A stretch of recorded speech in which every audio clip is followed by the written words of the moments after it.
취미로 카메라를 즐기는 캠라이프입니다. 네, 오늘도 심야 토크, 심야 카톡, 심야 카메라 토크로 돌아왔습니다. 이 심야 카톡 같은 경우는 그냥 카메라에 대한 이야기를 라디오처럼 여러분들이 그냥 들을 수 있는, 굳이 영상을 보지 않더라도 소리로서 콘텐츠를 즐길 수 있는 팟캐스트 콘텐츠라고 보시면 되시고요. 잠도 안 올 때 이거 들으면서 시간 보내기 딱 좋지 않을까 생각을 합니다.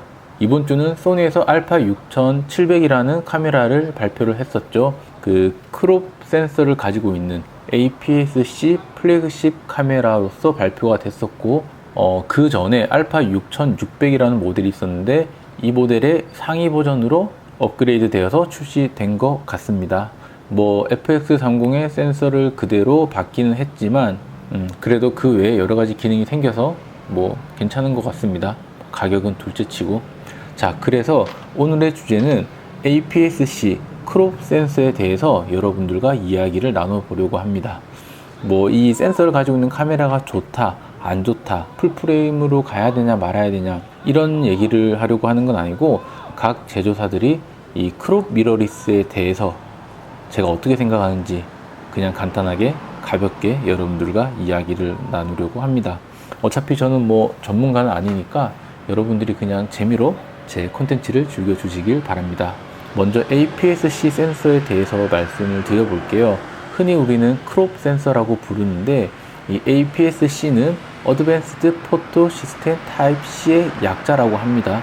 저도 이번에 알았는데, 이게 주로 사진 촬영에 초점을 맞춘 DSLR과 미러리스 카메라에서 사용하는 센서라고 이렇게 명칭하는 것 같습니다. 정의하는 것 같습니다. 이 센서의 크기는 제조사마다 약간씩 다르지만 캐논 같은 경우는 22.2, 14.8mm 가로 세로 이렇게 크기가 되는 것 같고요. 니콘과 소니는 살짝 더 큰데 가로 23.6mm, 세로 15.6mm로 되어 있다고 합니다. 후지도 아마 23.6 곱하기 15.6mm 가로 세로가 될 것 같습니다. 그렇다면 이 APS-C 센서의 장점이 무엇일까요? 역시나 이 풀프레임에 비해서 더 저렴하다, 이거지 않을까요? 그래서 대부분의 엔트리급 카메라 아니면 미들레인지급에 있는 미러리스 카메라에서 주로 많이 사용을 하고 있다고 생각을 하시면 됩니다. 그리고 제가 생각하는 이 센서의 장점은 풀프레임 렌즈를 사용했을 경우 렌즈의 중앙부 영역만 사용을 하다 보니까 조금 더 해상력이 좋은 부분만 딱 가져가서 쓸 수 있는 게 더 좋지 않을까 생각을 합니다. 멀리 있는 걸 촬영하시는 분들은 일부러 크롭 카메라를 선택한 다음에 더 멀리 1.5배 또는 1.6배의 크롭된 거리로 촬영을 하려고 하시는 분들도 있으시더라고요. 초망원의 비싼 렌즈를 사는 것보다 어떻게 보면 바디를 하나 더 사는 게 더 이점이 있을 수도 있겠네요. 자, 근데 또 단점이 있겠죠. 단점이라면 먼저 역시나 이 풀프레임 아래라는 일단 스펙적인 부분이 깔고 들어가는 것 같습니다. 그리고 대부분의 제조사들은 풀프레임 카메라를 고급 기종으로 많이 내놓다 보니까 당연히 고급 렌즈들도 풀프레임용으로 밖에 없습니다. 그러다 보니까 이 크롭 센서용 렌즈들이 조금 부족한 것도 사실이고, 고급 렌즈도 나오지는 않습니다. 소니만 보더라도 풀프레임은 G마스터 렌즈가 있는데 크롭용은 G마스터 렌즈는 없죠. 그렇게 보시면 될 것 같고, 풀프레임 아래 있다라는 이 스펙적인 부분이 이 심리적으로 가장 크지 않을까 생각을 해봅니다.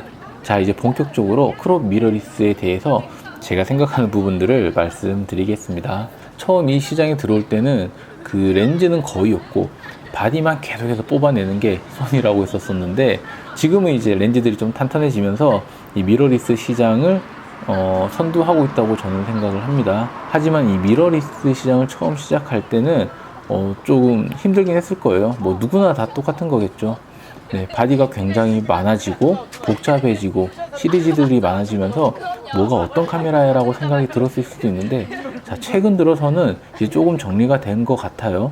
최근 들어서 좀 정리가 된 것 같은데, 알파 6000이라는 사진에 조금 가까운 시리즈들과 ZV 라인업으로 브이로그 또는 영상용으로 급이 조금 나누어졌습니다. 그러면서 이 미러리스 시장에서 도움이 된 바디가 제 생각에는 알파 6400과 ZV-E10이라고 생각을 합니다.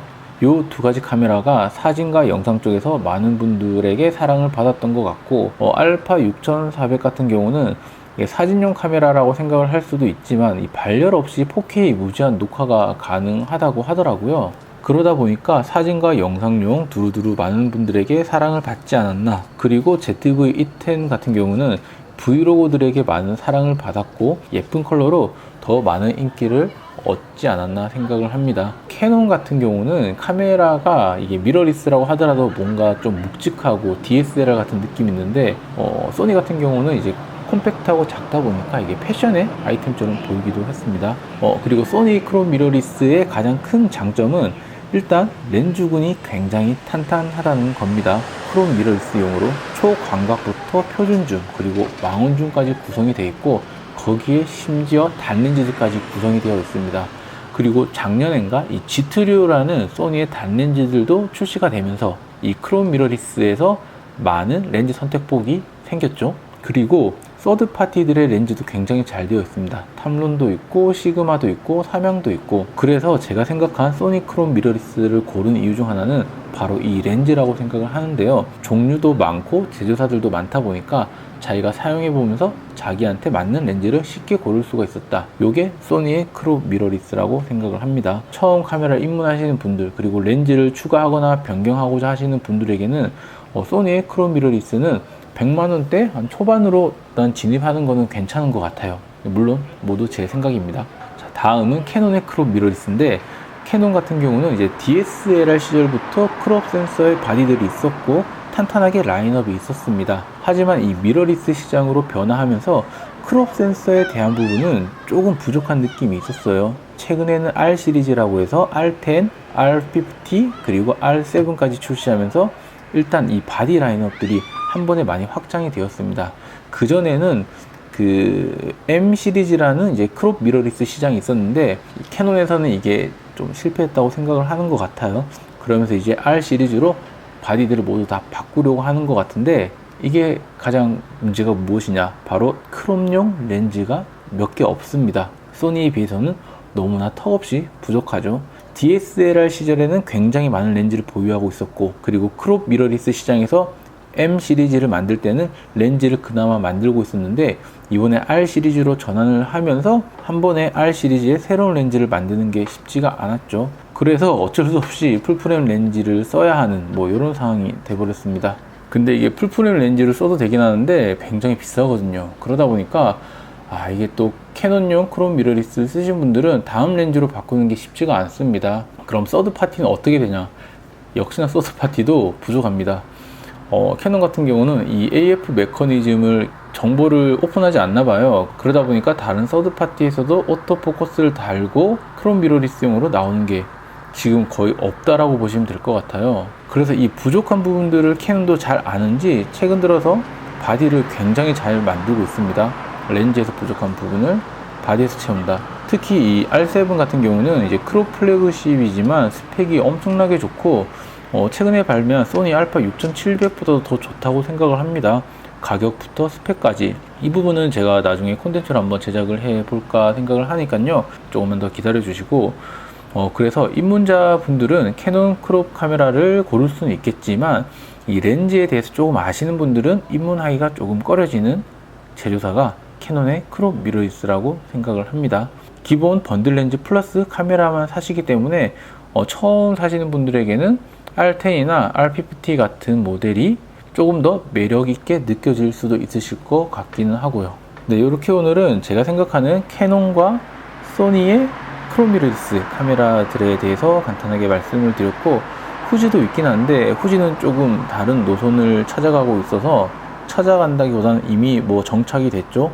이 부분은 나중에 제가 다시 한 번 더 다뤄보도록 하겠습니다. 심야 카메라 토크 마치도록 하고 여러분들 좋은 밤 되시길 바랍니다.